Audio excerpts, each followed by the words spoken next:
বলেছিল আম আদমি কা সরকার এই ধর্ষণকারীদের দৃষ্টান্তমূলক শাস্তির দাবিতে মহিলা সমিতি লড়ছে।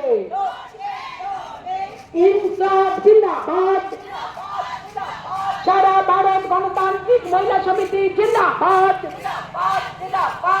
গত শনিবার দিন দুর্গাপুর হোটেলে নাবালিকাকে ধর্ষণ করা হয়, জবাব দাও।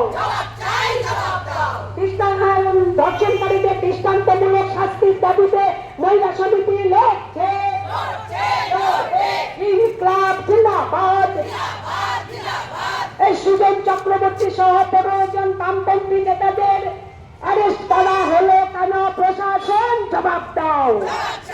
আইনি নোটিশ থাকা সত্ত্বেও তাদেরকে উচ্ছেদ করা হলো কেন? প্রশাসন জবাব দাও। প্রশাসন জেনে দেখো, বামপন্থীদের আক্রমণ করে তাদের আন্দোলন দমন করা যায় না। গত শনিবার দুর্গাপুর সিটি সেন্টারের এক হোটেলে নাবালিকাকে ধর্ষণ করা হলো কেন? প্রশাসন জবাব দাও। প্রশাসনের নাকের ডগায় এই ধরনের দুষ্কৃতী হামলা ঘটে গেল।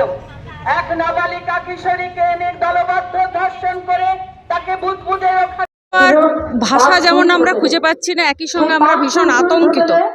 আমরা অত্যন্ত আতঙ্কের মধ্যে আছি, কারণ দুর্গাপুর আমাদের খুব গর্বের শহর, সংস্কৃতির শহর, শিক্ষার শহর। সেই দুর্গাপুরের সিটি সেন্টারের মতো জনবহুল এলাকায় একটা হোটেলের মধ্যে এই ধরনের ঘটনা, মানে আমরা ভাষা খুঁজে পাচ্ছি না যে কতখানি নিরাপত্তাহীনতার মধ্যে আমরা রয়েছি।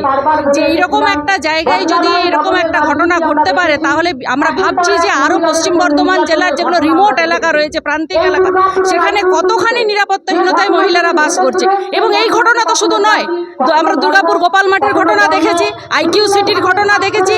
একটার পর একটা ধারাবাহিকভাবে দুর্গাপুরের বুকে যেরকমভাবে মেয়েদের উপর এই ধরনের লাঞ্ছনা, এই ধরনের নির্যাতনের ঘটনা ঘটছে, তাতে সত্যিই আমরা অত্যন্ত আতঙ্কের মধ্যে রয়েছি এবং অত্যন্ত নিরাপত্তাহীনতার ভোগ করছি। আমরা এত প্রশাসনের নিয়ম কানুন, সেক্ষেত্রে দাঁড়িয়ে নিয়ম কানুনকে বুড়ো আঙ্গুল দিয়ে দুষ্কৃতীরা কিভাবে হোটেলে ঢুকছে? বজ্র আটুনি ফসকা গেল, প্রশাসনকে জবাব দিতে হবে।